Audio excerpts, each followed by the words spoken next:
رب تعالیٰ فرماتا ہے نیکی صرف اس کا نام نہیں ہے کہ تم پورب کی طرف پچھم کی طرف اپنا چہرہ کر لو، بلکہ نیکی اصل یہ ہے کہ اللہ پر ایمان لاؤ، اس کے فرشتوں پر، اس کے نبیوں پر، اور اس کے بعد رب تعالیٰ فرماتا ہے اپنا مال اللہ کی محبت میں رشتہ داروں کو، مسکینوں کو، یتیموں کو، مسافروں کو دیا کرو۔ ان کے جذبات سمجھنا یہ انسانیت ہے۔ انسانیت کہتے کسے ہیں؟ انسانیت کہتے ہیں اپنے اندر سے نکل کر کے دوسرے انسانوں کی فیلنگ کو سمجھنا، ورنہ تو پھر وہ سیلفش ہوتا ہے، مطلبی ہوتا ہے، صرف وہ اپنی سہولیات کے لیے دوڑ بھاگ کر رہا ہے تو اسے انسانیت پتہ ہی نہیں ہوتی۔ جیسا کہ آج چل رہا ہے، ہر کوئی جو دوڑ رہا ہے اس کا اپنا ایک ٹارگٹ ہے، اس کا اپنا ایک گول ہے۔ وہ چاہے بڑے سے بڑا نیتا ہو، وہ جہاں تک بھی پہنچ جائے وہ خاموش نہیں ہے، اس سے آگے دوڑ رہا ہے۔ لیکن اس کی دوڑ کے پیچھے ریزن اگر آپ تلاش کریں گے تو یہی ملتا ہے کہ وہ ایک کمفرٹ زندگی چاہتا ہے، ایک آرام دہ زندگی چاہتا ہے، اس کو ایک بڑا بنگلہ چاہیے یا اپنی اولاد کو سیٹ کرنا ہے، صرف اور صرف اپنے حد تک سوچ رہا ہے۔ وہ بندہ کہاں ہے جو دوڑ بھاگ کرتا ہے تو غریبوں کے لیے، مسکینوں کے لیے، یا پھر دوسرے انسانوں کے لیے جی رہا ہو؟ انسانیت اس کو کہتے ہیں۔ وہ بہت خال ہیں، آج بہت کم لوگ ہیں۔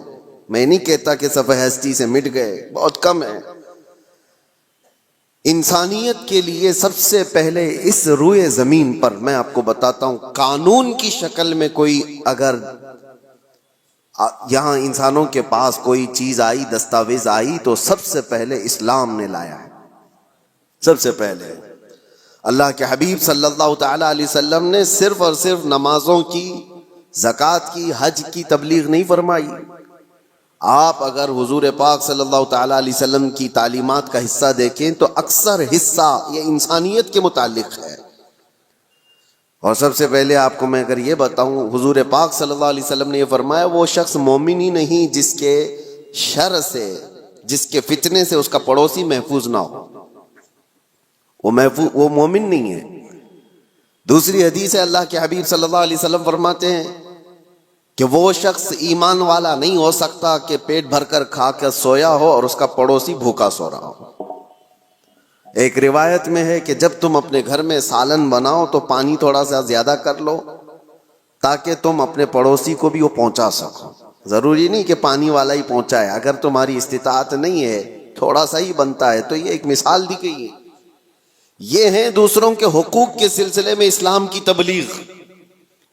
آپ کو میں بتاؤں یہ انسانیت ہے، اور جس سے آج دنیا فراموش کر چکی ہے۔ سب کے سب اکثر مطلبی لائف جینا چاہتے ہیں، سیلفش لائف، جس میں صرف اور صرف اس کا اپنا چاہیے۔ اور خاص طور پر یہ بڑے بڑے شہروں کی بات میں اگر کہوں، میٹروپولیٹن سٹیز جو ہیں، بڑے بڑے اپارٹمنٹ میں رہنے والے لوگ، حیرت ہوتی ہے اسی فلور پہ 25 سال سے لوگ رہ رہے ہیں، لیکن ان کو پتہ ہی نہیں ہے کہ پڑوس میں کون رہتا ہے۔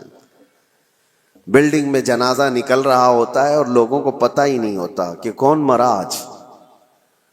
انسانیت ایسی نہیں تھی پہلے میاں۔ گاؤں کی آج بھی تہذیب ایسی ہے کہ گاؤں کے کسی بھی گھر میں چھوٹی سی بھی بات ہو تو پورے گاؤں والوں کو خبر ہو جاتی ہے اور سب اس کے گھر جمع ہو جاتے ہیں۔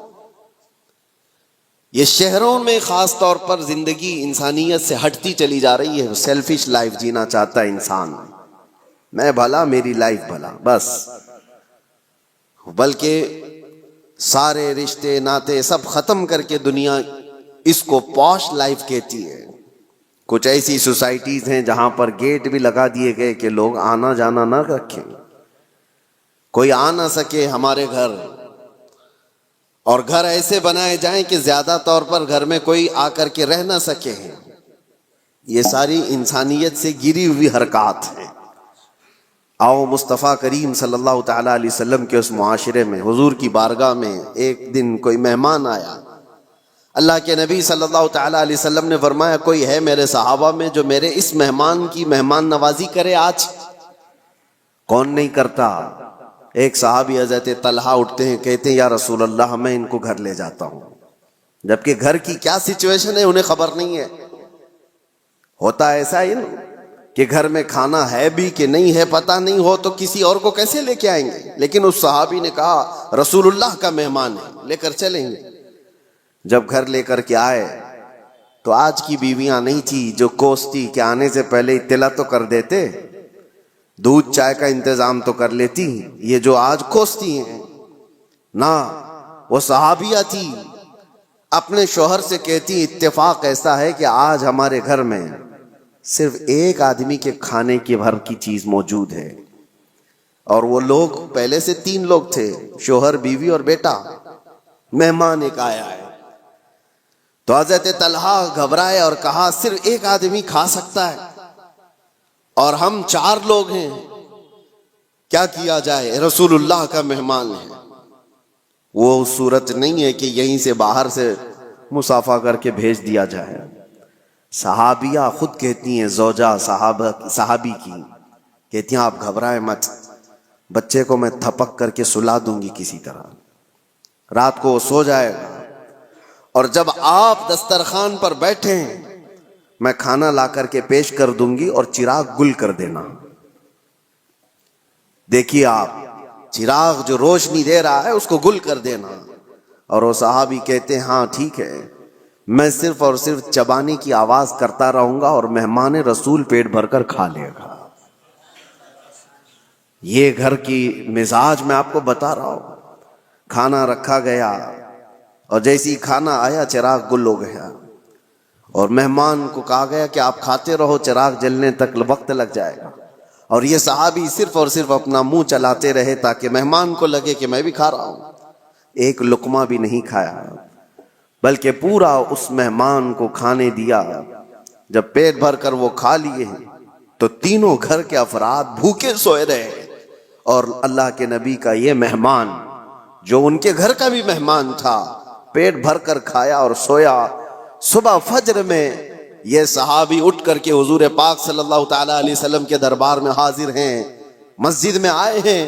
اس سے پہلے کہ وہ آتے میرے آقا مسکرا کر استقبال کے لیے کھڑے ہیں اور فرماتے ہیں طلحہ تم نے کیا مہمان نوازی کی کہ اللہ تعالیٰ سلام بھیج رہا ہے؟ کیا مہمان نوازی کی کہ فرشتے اس پر رشک کرتے ہیں؟ عزیزان گرامی وقار، یہ انسانیت تھی جو رسول اللہ صلی اللہ تعالیٰ علیہ وسلم نے معاشرے میں صرف اور صرف پھیلائے نہیں، پلایا تھا۔ جنگ موتا کا وہ واقعہ اکثر بیان بھی ہوتا ہے کہ ایک جنگ ایسی بھی آئی کہ جس میں ایک صحابی وہ کہتے ہیں میں زخمیوں کو پانی پلاتا تھا، جو زخم کھا کر کے گر جائے اس کو میں اپنے مشکیزے سے پانی پلاتا۔ ایک جگہ پر ایک صحابی زخم کھا کر گر گئے اور ان کا آخری وقت لگ رہا تھا، میں پانی لے کر ان کے پاس گیا، وہ العطش العطش کہہ رہے تھے، پیاس پیاس، مگر جب قریب پہنچا تو کسی اور زخمی کی آواز آئی، تو اس صحابی نے کہا میرے اس بھائی کو پہلے پلا دو، تمہارے پاس پانی تھوڑا سا ہے اس کو پلا دو۔ یہ صحابی کہتے ہیں میں دوسرے کے پاس گیا تو ایک تیسرے کی آواز آئی، دوسرے نے بھی کہا کہ جاؤ مجھ سے پہلے اس کو پلا دو۔